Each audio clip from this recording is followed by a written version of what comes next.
एक समय की बात है, किसी गांव में एक साहूकार रहता था। साहूकार अपनी पत्नी के साथ रहता था।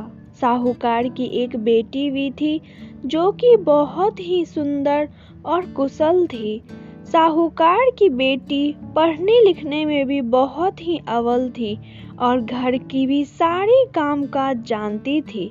लेकिन साहूकार की बेटी में बस एक ही गुण की कमी थी कि वह रंग से थोड़ी दबी हुई थी।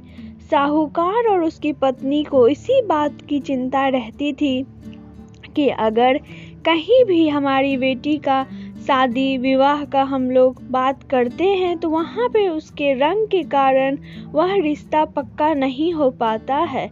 साहूकार और उसकी पत्नी वैसे तो बहुत ही धनीवान थे और वह लोग पूजा पाठ में भी बहुत ही ज़्यादा विश्वास रखते थे।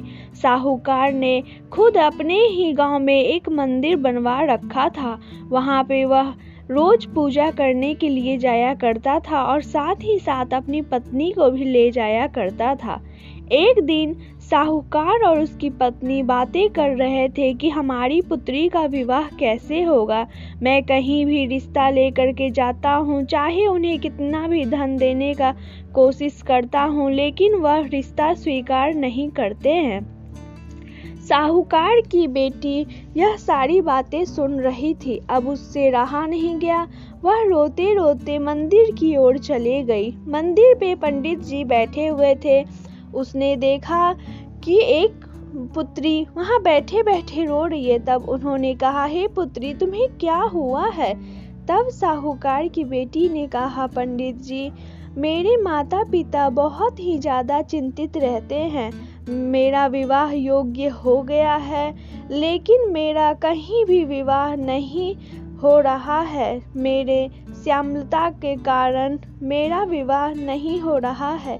पंडित जी ने कहा, बेटी, तुम चिंता मत करो, आज का दिन बहुत ही ज़्यादा शुभ है। आज बड़ी गुरु पूर्णिमा है। आज के दिन मैं तुम्हें वरदान देता हूँ कि तुम्हारा विवाह जरूर हो जाएगा, लेकिन तुमको इसके लिए एक उपाय करना पड़ेगा।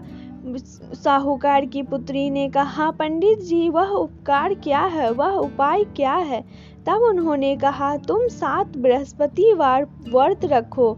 ऐसा करने से तुम्हें ना अच्छा वर बल्कि अच्छा घर भी मिलेगा। साहूकार की बेटी ने पंडित जी से बताया गया सारी विधि के अनुसार 5 गुरुवार व्रत रखा। व्रत के अनुसार कथा, चालीसा, पूजा, आरती सभी की और उसके बाद 5वां व्रत में उसने उद्यापन करके घर के सारे सदस्य और गांव के कुछ गरीबों को भोजन भी कराया।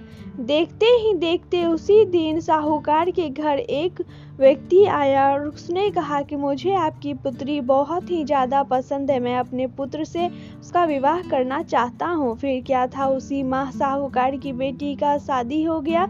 अब साहूकार की पत्नी और वह हमेशा खुश रहता था और उसकी बेटी भी हमेशा खुश रहा करती थी। ऐसी है बृहस्पति की कृपा। कथा मात्र सुनने से ही आपकी भी सभी मनोकामनाएं पूर्ण हो। धन्यवाद।